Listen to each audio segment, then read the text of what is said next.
हर हर महादेव दोस्तों, कैसे हो आप सभी लोग। आशा करता हूँ आप सभी बहुत अच्छे हो गए एंड सभी अपने घर में सेफ हो गए। तो इस साल क्या आप भी केदारनाथ यात्रा प्लान कर रहे हो 2024 में, तो ये वीडियो आपके लिए है। इस वीडियो को बहुत ध्यान से देखना है, ठीक है। कुछ पॉइंट्स बताऊंगा मैं आपको जो कि आपके बहुत काम आएंगे जब आप यात्रा शुरू करोगे और यात्रा के बीच में भी, ठीक है। सबसे पहले तो शुरू करते हैं यात्रा रजिस्ट्रेशन, क्योंकि इस साल बहुत सारे रजिस्ट्रेशन हो रहे हैं। तो आपको ऑनलाइन रजिस्ट्रेशन मिलना बहुत मुश्किल है। अगर मिल जाए तो आप बहुत नसीब वाले हो, अगर आप स्टार्टिंग में जाना चाह रहे हो तो, ठीक है। अभी फ़िलहाल मैं आपको बताऊं तो मेरा ट्रिप है परसों का।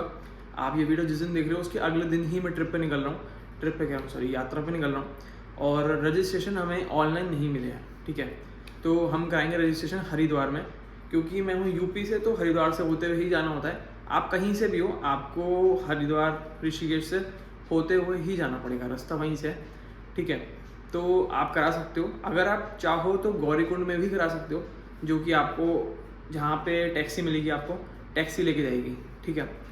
तो सबसे पहले तो मैं आपको रास्ता बताता हूँ। जैसे कि आप कहीं से भी आ रहे हो, ठीक है, कहीं से भी ऑल ओवर इंडिया, आपको सबसे पहले एक, जैसे अगर आप बस से आ रहे हो, ट्रेन से आ रहे हो, प्लेन से आ रहे हो, कहीं से भी आ रहे हो, आप सबसे बेस्ट लोकेशन है ऋषिकेश आ जाओ, ठीक है।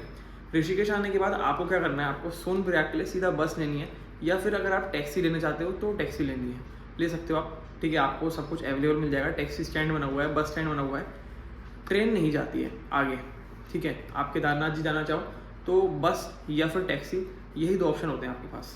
तो कोई भी चीज़ आप जो जिसमें कंफर्टेबल हो वो चीज़ आप ले सकते हो। और जो टैक्सी है उसका जो मेरा आइडिया है वो आपको पड़ेगी कम से कम 8-10 हज़ार के आसपास, जो आपको हरिद्वार ऋषिकेश से आपको ले जाएगी सोनप्रयाग, ठीक है। सोनप्रयाग उत्तराखंड में पड़ता है और आपको करीबन एक दिन लग जाएगा पूरा, कम से कम 12 से 13 घंटे लग जाएंगे आपको हरिद्वार या ऋषिकेश से सोनप्रयाग पहुंचने में, ठीक है। तो आप कोशिश करना सुबह जल्दी निकलना, तब आप जाके शाम तक पहुंच पाओगे। और उसके बाद आपको, अगर आप चाहे अपनी पर्सनल कार लेके जाओ तो भी आपको सोनप्रयाग ही जाना है, ठीक है। सोनप्रयाग के बाद उसके आगे आपको अपनी गाड़ी जो है वो पार्किंग खड़ी करनी होती है।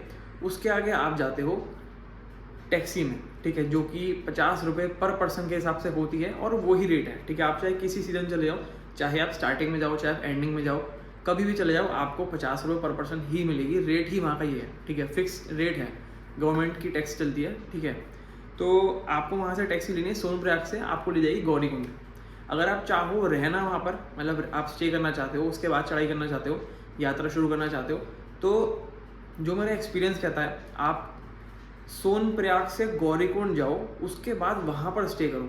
उसका रीज़न है बहुत बड़ा, क्योंकि इस टाइम क्या है ना, अगर आप स्टार्टिंग में जाते हो तो भीड़ बहुत, मतलब बहुत ज़्यादा भीड़ है। अभी रजिस्ट्रेशन नहीं मिल रहा है, हमें भी रजिस्ट्रेशन नहीं मिला अभी, ठीक है। तो इस वक्त क्या होता है, टैक्सी के लिए ना कम से कम 2.5-2.5, 3-3, 4-4 घंटे की लाइन लगती है। अगर आप जाओगे परेशान हो जाओगे, गर्मी में, बहुत गर्मी हो, ठंड हो, बारिश है, वहाँ कुछ नहीं पता होता, पल पल में मौसम बदलता है, ठीक है। तो आप ये चीज़ कर सकते हो कि, बाकी तो देखो आपकी मर्ज़ी है। मेरा प्रेफरेंस यही है कि अगर आप जा रहे हो सोनप्रयाग ना रुक के आप गौरीकुंड रुको, क्योंकि आपको लाइन में तो लगना ही पड़ेगा, ठीक है। अगर आप सीज़न में जा रहे हो तो, अगर आप जाते हो जुलाई अगस्त, वैसे तो जुलाई का मौसम जो होता है वो बारिश का माना जाता है, जून जुलाई का। बाकी अगर आप जाते हो तो आपको भीड़ थोड़ी कम मिलेगी, ठीक है। टैक्सी में तो हो सकता है बहुत ही कम मिले, आधे घंटे में आपका नंबर आ जाए, बट इस टाइम में स्टार्टिंग में और अगस्त सितंबर में आपको लाइन अच्छी खासी लंबी मिलेगी। तो आप ये चीज़ कर सकते हो, आप गौरीकुंड जाकर रुक सकते हो, ठीक है। अब आती है दूसरी चीज़, आपको सामान में क्या क्या ले जाना है, पैकिंग करके क्या ले जानी है। सबसे पहले चीज़ तो जितना हल्का हो सके अपना बैग उतना करके ले आना है, क्योंकि आपको 24 किलोमीटर की चढ़ाई करनी है, ठीक है। वहाँ पे बोर्ड लगे होते हैं 16 किलोमीटर के, बट 2013 की आपदा में जब रास्ता टूटा था, जब बाढ़ आई थी, तो रास्ता पूरा बह गया था, मतलब जो पहले रास्ता था वो पूरा ख़त्म हो गया था पूरा। बहुत सारे लोग जो थे ऐसे ही चले गए थे साथ में, ठीक है।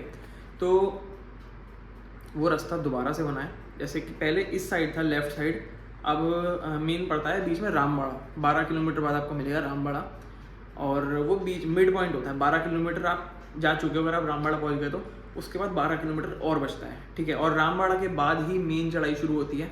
तो पैकिंग बताता हूँ मैं सबसे पहले तो आपको। मेन रास्ता मैंने आपको बता दी 24 किलोमीटर का है।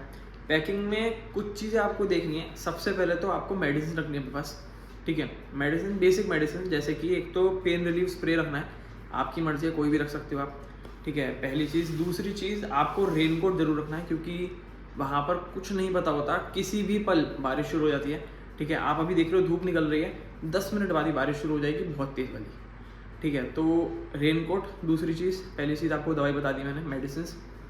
तीसरी चीज़ गर्म कपड़े, ठीक है। एक बार मैं जब स्टार्टिंग में गया था तो मजाक मजाक में मैंने कहा था चलो कोई बात नहीं, कितनी ठंड होगी, एक जैकेट रख लेता हूँ, बट वो जैकेट मोटी थी, बस ये बहुत फ़ायदा हो गया मुझे, अच्छी खासी भारी जैकेट थी, तो इतनी ठंड नहीं लगी थी मुझे, ठीक है, बचाव हो गया था, मतलब बढ़िया रहा। तो आप भी गर्म कपड़े साथ में रखो, अगर आपको ठंड ज़्यादा लगती है तो अपने हिसाब से रखो, क्योंकि ठंड वहाँ पे माइनस में टेम्परेचर जाता है रात को, -2, 4, 5 तक जाता है, बहुत आराम से जाता है, 5 नॉर्मली जाता है, ठीक है। बारिश हो रही है तो 7 तक भी जाता है। तो वो चीज़ आप देख के जाना कि आपके पास कपड़े होने चाहिए, और एक पेयर अगर आप 2 दिन के लिए जा रहे हो, मतलब एक्स्ट्रा पेयर जरूर लेके चलना, क्योंकि बारिश में आपके कपड़े भीग जाएँ कुछ है तो बदलने के कपड़े होने चाहिए आपके पास, ठीक है। मेडिसिन हो गई, आपको मैंने रजिस्ट्रेशन भी बता दिया है, आपको हरिद्वार भी करा सकते हो रजिस्ट्रेशन आप, ठीक है। हरिद्वार में बस स्टैंड के बहुत पास में चारधाम यात्रा का, मतलब कि बस स्टैंड है, उसके 200 मीटर के अंदर में ही चारधाम रजिस्ट्रेशन है, आप किसी से पता कर सकते हो। वहाँ पर आपको होटल राही के जस्ट बराबर में सेंटर है चारधाम यात्रा रजिस्ट्रेशन का, तो वहाँ पे फ्री ऑफ कॉस्ट आपको रजिस्ट्रेशन मिल जाएगा, ठीक है।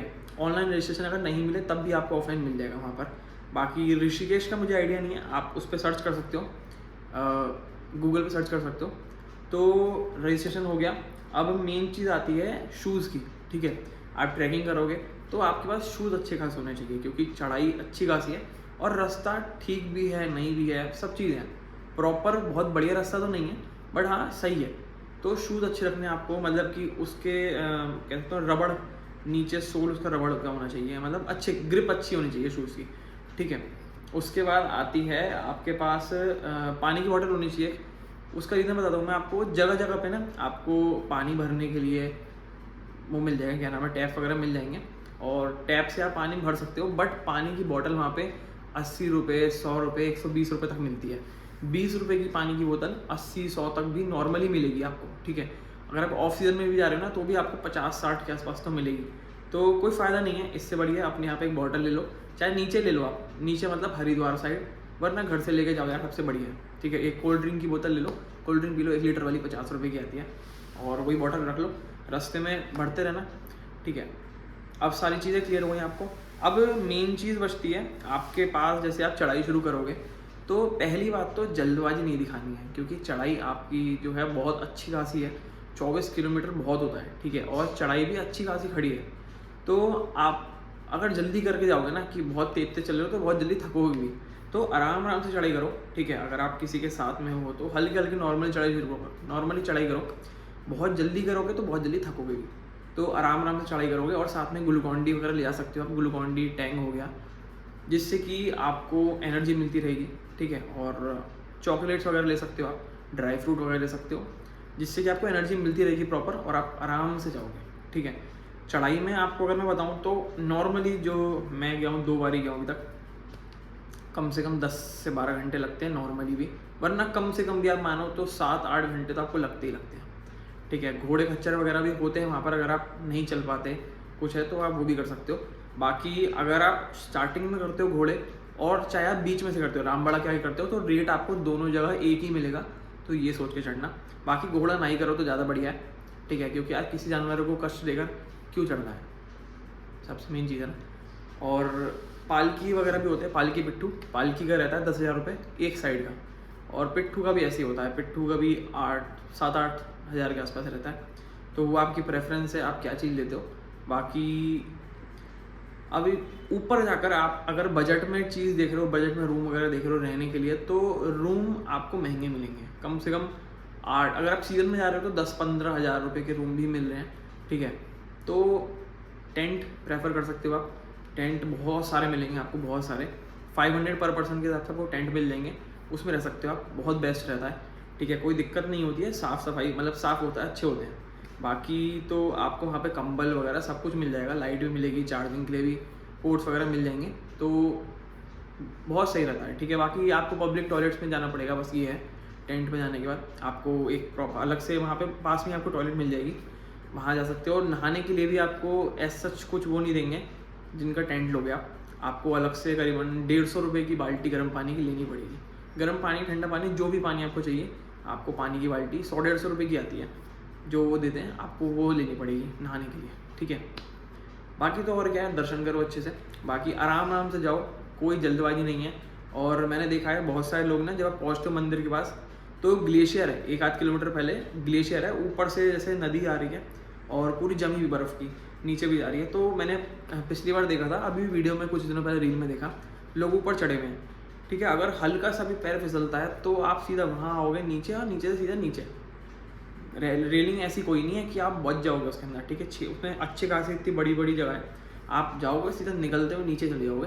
तो रिस्क मत लेना कोई भी, ठीक है। आप पहाड़ों पर जा रहे हो, शॉर्टकट्स भी ले सकते हो आप, अगर आप चल पाओ तो लेना, ठीक है, क्योंकि उसमें फिसलन भी होती है, गिरने का डर भी रहता है। तो आराम आराम से जाओ, कोई जल्दबाजी नहीं है। हर हर महादेव। ये वीडियो इतनी ही थी। अगर आपको वीडियो अच्छी लगी हो तो लाइक कर देना, कमेंट कर देना, फॉलो जरूर कर लेना, क्योंकि आपको व्लॉग भी मिलेगा बहुत जल्दी, ठीक है। 1-2 दिन के अंदर ही मिलेगा। अगर वहाँ पे इंटरनेट कनेक्शन अच्छा हुआ तो वहाँ पे व्लॉग डाल दूँगा मैं ऊपर मंदिर में।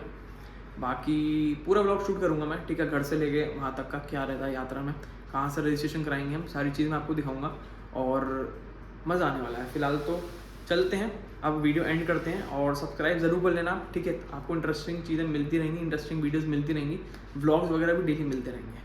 ओके, जय श्री राम, हर हर महादेव।